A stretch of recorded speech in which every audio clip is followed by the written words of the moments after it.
नमस्कार साथियों, मैं आपका साथी अनिल गुर्जर।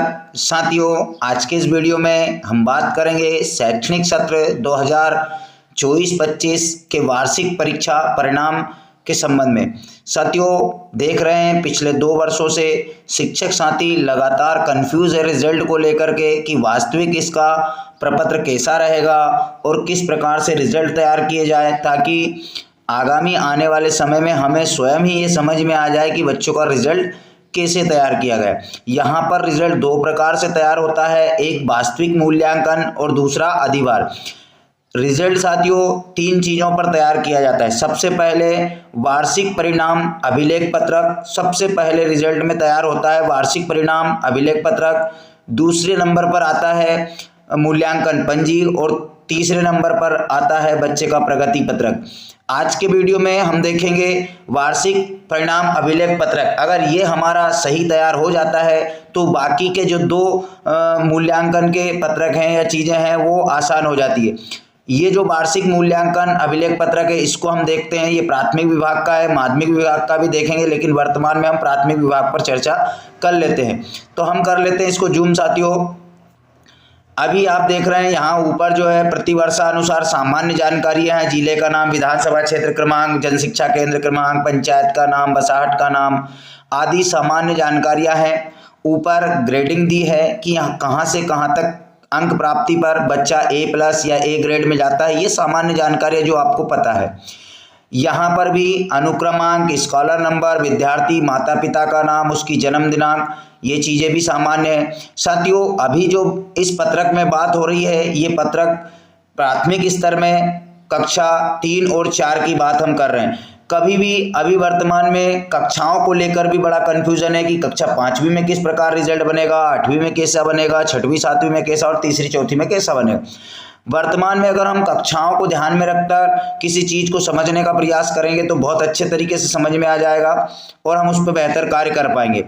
अभी ये जो है प्राथमिक विभाग का है, इसमें आप माध्यमिक विभाग को भी ऐड कर सकते हो कक्षा 6-7 को। कक्षा 6-7 एवं 3-4 का परीक्षा परिणाम एक जैसा तैयार होगा, लेकिन बस उनका जो 2 विषय है वो अतिरिक्त ऐड हो जाएंगे, उनके अंक अतिरिक्त ऐड होंगे। अब हम बात करते हैं मासिक टेस्ट की। तो साथियों, मैं ये कहना पहले भी कहा है कि आपको कक्षा को ध्यान में रखना है। कक्षा 5 और 8 में मासिक टेस्ट के अंक प्रविष्ट नहीं होंगे, कक्षा 3, 4 एवं 6, 7 में होंगे। तो हमें अभी वर्तमान में कक्षा 3, 4 को ध्यान में रखते हुए अब देखते हैं कि मासिक टेस्ट कब कब हुआ। तो साथियों, आपको पता है अगस्त, सितंबर और दिसंबर जनवरी 4 महीने में मासिक टेस्ट हुआ था। तो प्रत्येक विषय के 40 अंक बनते हैं और परीक्षा परिणाम में मासिक टेस्ट का 10% अधिभार को लेकर बड़ा कंफ्यूजन शिक्षकों के बीच में था कि कितना अधिभार, कैसे निकालते हैं अधिभार, क्या है अधिभार। तो साथियों, कुछ नहीं करना है। जैसे कि मान लीजिए 40 अंक पूरा होता है और 40 अंक को 10 अधिभार मानना है, यानी सीधी सी बात है कि 40 को 4 भागों में बांट देना है, यानी कि 40/4। अब बात करते हैं कि किसी बच्चे ने मान लीजिए 40 में से 36 अंक ले आया, तो अब उसको कैसे बांटेंगे? तो उस प्राप्तांक में 4 का भाग देंगे, यानी कि इसका एक और सूत्र है प्राप्तांक गुणित अधिभार बटे पूर्णांक। प्राप्तांक गुणित अधिभार बटे पूर्णांक। अब जैसे मान लीजिए प्राप्तांक 36 था, अधिभार हमें 10% निकालना है और पूर्णांक 40 था, तो हम गुणा और भाग करके देखेंगे तो उसका आ जाता है 9। तो यहाँ पर बहुत अच्छा ये पत्रक तैयार किया गया है कि 40 का नीचे जो आ रहा है वहाँ पर हम लिखेंगे जो बच्चे ने 36 अंक प्राप्त किए कॉलम क्रमांक 11 में, और कॉलम क्रमांक 12 में लिखेंगे 9। इसी प्रकार द्वितीय भाषा अंग्रेजी में भी जो बच्चे ने प्राप्तांक प्राप्त किए हैं वो पूरे लिखेंगे और कॉलम क्रमांक 14 में उसका जो अधिभार बन रहा है गुणा भाग करके वो हम लिखेंगे। इसी प्रकार हम गणित और पर्यावरण विषय में लिखेंगे। अगर माध्यमिक विभाग होता तो 2 विषय और बढ़ा देते। अब बात करते हैं हम कॉलम क्रमांक 19 की। 19 है, उसमें कॉलम क्रमांक 12, कॉलम क्रमांक 18, 16 और 14 का योग लिख देना, क्योंकि ये पर्टिकुलर एक बच्चे का यहाँ पर आ रहा है तो उसके चारों विषयों में जो योग आएगा वो आएगा, इसमें 4 का भाग नहीं देना है। अब इसके बाद अतिरिक्त भाषा अगर कोई हो तो अतिरिक्त भाषा के, वरना डैश लगा देंगे।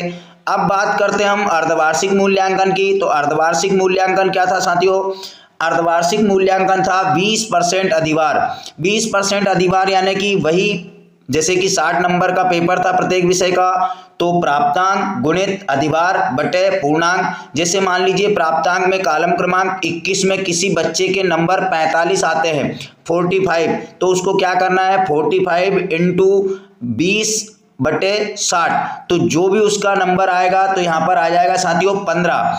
इस प्रकार से सूत्र लगा करके जो है हमें सारे कॉलमों में प्रविष्ट कर देना है। फिर यहाँ पर लिखना है 29वें नंबर के कॉलम में इन चारों का योग, तो कॉलम क्रमांक 22, 24, 26 और 28 का योग हम यहाँ पर लिखेंगे। इसके बाद में हम चलते हैं अगले कॉलम में, तो यहाँ पर अतिरिक्त भाषा हो तो अतिरिक्त भाषा लिख देंगे, वरना डैश लगा देंगे। अब हम बात करते हैं वार्षिक मूल्यांकन की। तो साथियों वार्षिक मूल्यांकन सेम वैसा का वैसा ही था, इसमें किसी प्रकार का अधिभार नहीं है। अब अतिरिक्त भाषा है तो जोड़ देंगे, वरना यहाँ पर डैश लगा देंगे। अब बात करते हैं हम प्रोजेक्ट वर्क की। तो साथियों प्रोजेक्ट वर्क में भी बड़ा कंफ्यूजन है शिक्षक साथियों के बीच में। जो लोकल कक्षाएं हैं, जैसे कक्षा 3 और 4 और 6 एवं 7, इसमें प्रोजेक्ट कार्य 40 नंबर का हुआ है, और कक्षा 5 और 8 में 20 नंबर का हुआ है। वहां पर अधिभार ना होते हुए सीधे 20 नंबर दे देना है, 2 प्रोजेक्ट के 10-10 अंक के।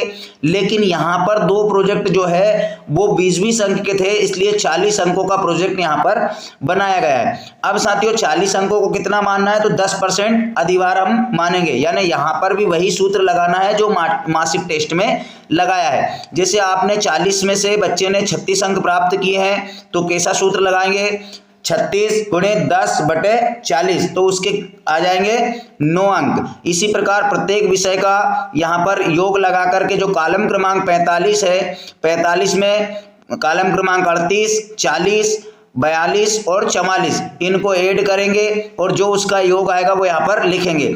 अब बात करते हैं हम वार्षिक परीक्षा परिणाम की। तो वार्षिक परीक्षा परिणाम में कौन कौन से कॉलमों को ऐड करना है, अब हम देखते हैं। यहाँ पर कॉलम क्रमांक 19 यानी कि मासिक टेस्टों का योग, कॉलम क्रमांक 29 यानी कि अर्धवार्षिक मूल्यांकन का योग, कॉलम क्रमांक 35 यानी कि अर्धवार्षिक मूल्यांकन का योग, और कॉलम क्रमांक 45 यानी कि प्रोजेक्ट कार्य का योग। इसी प्रकार जो है सारे बच्चों का हम यहाँ पर लिख लेंगे।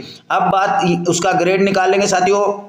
बात आती है कि शैक्षिक शैक्षिक मूल्यांकनों का योग कहाँ पर है, क्या इसमें ऐड होगा। तो साथियों पिछले वर्षों से शैक्षिक शैक्षिक मूल्यांकनों के अंकों का योग वार्षिक मूल्यांकन में नहीं होता है, उनमें केवल ग्रेडिंग आती है। इसी में नीचे जो है आपको मिल जाएगा प्रपत्र में, यहाँ पर दिया है ग्रेडिंग का, तो उसका अलग प्रपत्र भी आप कर सकते हैं। शैक्षिक एवं व्यक्तिगत सामाजिक गुणों का मूल्यांकन और शैक्षिक एवं व्यक्तिगत सामाजिक गुणों का मूल्यांकन, इस प्रकार से दोनों प्रकार से दिए गए हैं। उनका जो है इसमें योग नहीं होगा, वहां पर केवल ग्रेड देना है।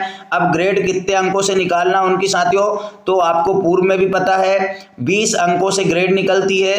प्रत्येक माह के 2-2 अंक ऐड होते हैं। आप अंकों को लिखे ना लिखे सीधी बच्चों के आकलन करके ग्रेड भी इसमें लिख सकते हैं। कोई ऐसी जरूरत नहीं है कि आप वहां पर अंकों को लिखें, क्योंकि अंकों का योग इस वार्षिक परीक्षा परिणाम में नहीं होगा। तो साथियों ये जो था ये अभिलेख पत्रक तैयार करने संबंधी वीडियो था। अगर आपका अभिलेख पत्रक तैयार हो जाता है तो बाकी जो मूल्यांकन पंजी है, तो मूल्यांकन पंजी पर भी हम देखेंगे विस्तार पूर्वक। बहुत ही अच्छी तरीके से मूल्यांकन पंजी आई है, इसमें कहीं कोई त्रुटि नहीं है। तो मूल्यांकन पंजी कैसे भरेंगे और उसके बाद में जो है अंक सूची जो है प्रगति पत्रक वो किस प्रकार का आएगा वो भी हम देखेंगे। बहुत अच्छी पीडीएफ यहाँ पर शेयर की गई है। तो आशा है आपको जानकारी समझ आई होगी। तो प्लीज वार्षिक परीक्षा परिणाम अभिलेख पत्रक तैयार कर लें, फिर मूल्यांकन पंजी तैयार कर लें और फिर जो है समग्र प्रगति पत्रक तैयार करें। समग्र प्रगति पत्रक के बारे में बार बार प्रश्न आते हैं, तो साथियों पिछले वर्षों में राज्य शिक्षा केंद्र से दिए गए हैं। उम्मीद है इस शैक्षणिक सत्र में भी राज्य शिक्षा केंद्र से ही मिले, इसलिए आप अनावश्यक रूप से मार्केट से किसी जो है बिना फॉर्मेट की प्रगति पत्रक ना लें। तो धन्यवाद साथियों, आशा है जानकारी समझ आई होगी। तो प्लीज वीडियो को लाइक करें, अपने साथी शिक्षकों से शेयर करें और तमाम प्रकार की मूल्यांकन संबंधी जानकारी हेतु जिन शिक्षक साथियों ने अभी तक चैनल सब्सक्राइब नहीं किया है चैनल सब्सक्राइब कर लीजिए, ताकि जो है सभी प्रकार के वीडियो आपको मिल सके। तो धन्यवाद साथियों, मिलते हैं इसी प्रकार की जानकारी अगले वीडियो में। तब तक के लिए जय हिंद।